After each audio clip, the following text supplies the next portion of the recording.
नमस्कार दोस्तों। भारत जैसे बड़े लोकतांत्रिक देश में सरकार मैनिफेस्टो का काम शायद गांधी और नेहरू के जमाने से ही करती आ रही है।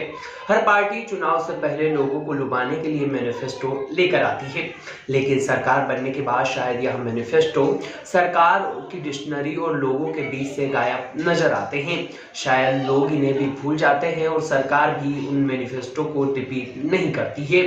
आज हम इस वीडियो में समझने की कोशिश करेंगे कि मोदी सरकार ने सन 2014 यानी मोदी सरकार में आने के पहले अपने अपने मैनिफेस्टो में क्या क्या वादे किए थे। वो मैनिफेस्टो 2019 और 2022 के यूपी चुनाव में कितना बदलता हुआ नजर आता है।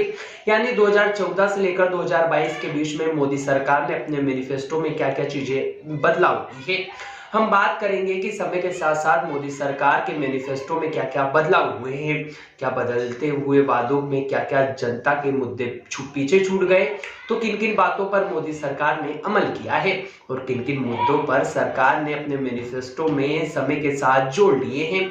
मोदी सरकार सत्ता में आने से पहले घोषणा पत्र के साथ एक नारा भी लेकर आई थी, सबका साथ सबका विकास। और इसी के साथ मोदी सरकार ने अपने मैनिफेस्टो में जो सबसे पहले मुद्दा रखा था वो था कांग्रेस के खिलाफ और देश की महंगाई के खिलाफ। महंगाई और काले धन के मुद्दे के बारे में मोदी सरकार ने अपने मैनिफेस्टो में सबसे प्राथमिकता देती हुई नजर आई थी, लेकिन वही मुद्दा 2019 में अपने मैनिफेस्टो में मोदी सरकार गायब करती हुई नजर आई। यानी 2014 में जिस मुद्दे को सबसे बड़ी प्राथमिकता दी थी वही मुद्दा 2019 में मोदी सरकार के मैनिफेस्टो से गायब नजर आया। हालांकि मोदी सरकार ने काले धन वापसी को लाने के लिए नोटबंदी जैसे कई अहम फैसले भी लिए हैं, लेकिन समस्या जस की तस रही। अभी यूपी चुनाव में यह मुद्दा मोदी सरकार के मैनिफेस्टो में है ही नहीं। अगर बात की जाए काले धन की तो 30 जनवरी तक एक समाचार एजेंसी पीटीआई के हवाले से खबर सामने आती है जिसमें कहा जाता है कि भारत की कुल कंपनियों की स्विस बैंक यानी विश्व स्विस बैंक के खाते में 20,000 करोड़ रुपए की से भी ज्यादा की राशि जमा है, जो कि पिछले 13 साल से सबसे ज्यादा राशि है। मोदी सरकार ने 2014 में मैनिफेस्टो में भ्रष्टाचार के मुद्दे को भी सबसे बड़ी प्राथमिकता दी थी, लेकिन वही मुद्दा 2019 में सुशासन के रूप में जनता के सामने आया। भ्रष्टाचार में मोदी सरकार हमेशा ही दूसरी सरकार की तुलना अपनी सरकार से करती रही है। और अगर बात की जाए सुशासन की तो 2019 के मैनिफेस्टो में कहा गया था कि हर अदालत को हम डिजिटलीकरण और अनुशासनता के साथ आधुनिकीकरण के साथ जोड़ देंगे। वायु प्रदूषण के वर्तमान स्तर की दिशा और दशा में भी काम करेंगे। लेकिन यूपी चुनाव में भ्रष्टाचार का मुद्दा तो है ही नहीं, मोदी सरकार के मैनिफेस्टो से यहां भी गायब नजर आया। 2014 में मोदी सरकार ने स्वास्थ्य सुविधा को भी सबसे ज्यादा प्राथमिकता दी थी। मोदी सरकार ने अपने मैनिफेस्टो में इस मुद्दे को भी सबसे तरजीह देकर सबसे अव्वल नंबर पर रखा था, लेकिन 2019 में मैनिफेस्टो में स्वास्थ्य सुविधा का मुद्दा भी गायब नजर आया। और कोरोना जैसी महामारी के बाद भी सरकार विपक्ष पर लगातार हमलावर रही है। सरकार ने विपक्ष द्वारा खूब आलोचना भी झेली है और सरकार ने भी विपक्ष का खूब आलोचना की है कि सरकार में रहते हुए हमने जो काम किया है उसकी लगातार विपक्ष आलोचना कर रहा है। लेकिन यूपी चुनाव में अब मोदी सरकार ने अपने मैनिफेस्टो में स्वास्थ्य सुविधा के लिए प्रदेश में दुगनी एम्बुलेंस करने का वादा किया है। वहीं एमबीबीएस सीटों को लेकर भी दुगने वादों के साथ अपना काम आगे करेगी। इसी के साथ 6,000 डॉक्टर और 10,000 पैरामेडिकल स्टाफ की नियुक्ति करने का भी मोदी सरकार ने यूपी में वादा किया है।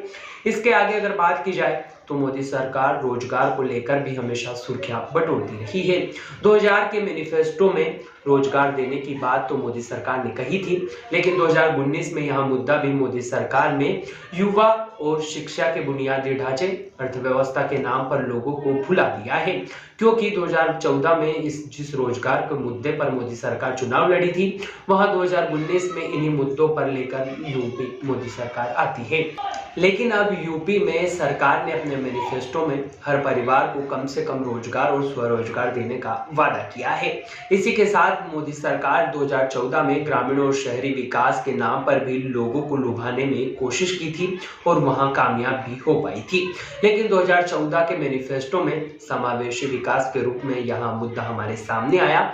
इसी के साथ 2019 में मोदी सरकार ने अपने मैनिफेस्टो में कृषि को भी सबसे ऊपर रखा था, लेकिन उन्होंने उन्होंने कहा था कि 2022 तक हर किसान की आय दुगनी कर दी जाएगी, लेकिन इस मुद्दे पर भी सरकार नाकाम नजर आई और 2019 से 22 के बीच में 22 आते आते कृषि कानून को लेकर भी मोदी सरकार गिरती हुई नजर आई।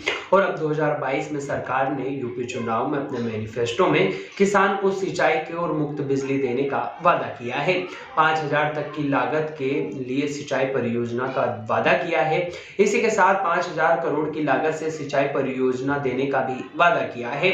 मैनिफेस्टो में किसान के लिए इसी के साथ 100% विद्युतीकरण के साथ साथ अपने घरों में स्वच्छ पेयजल, 2022 तक सभी रेल पटरियों का विद्युतीकरण जैसे अनेक मुद्दे 2019 में मोदी सरकार के मैनिफेस्टो में थे और इसी पर सरकार चुनाव लड़ी थी। लगभग अपने मैनिफेस्टो में 75 मुद्दे को लेकर सरकार हमेशा से ही बात करती आ रही है, लेकिन शायद कम ही ऐसे मुद्दे होंगे जिन पर सरकार ने अमल किया है।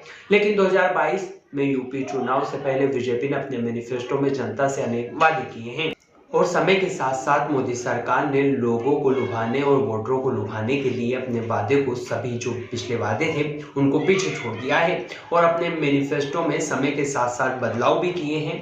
अब देखना यहाँ होगा कि मोदी सरकार आने के बाद में अब लगातार क्या बदलाव होते हैं या फिर से जो मोदी सरकार आती है वह अपने मैनिफेस्टो में किस तरह का आने वाले दिनों में बदलाव करती है। यानी कहा जा सकता है कि मोदी सरकार ने समय के साथ साथ अपने मैनिफेस्टो में बहुत सारे बदलाव किए हैं और जनता को पिछले वादे भुलाने में भी मोदी सरकार कामयाब रही है।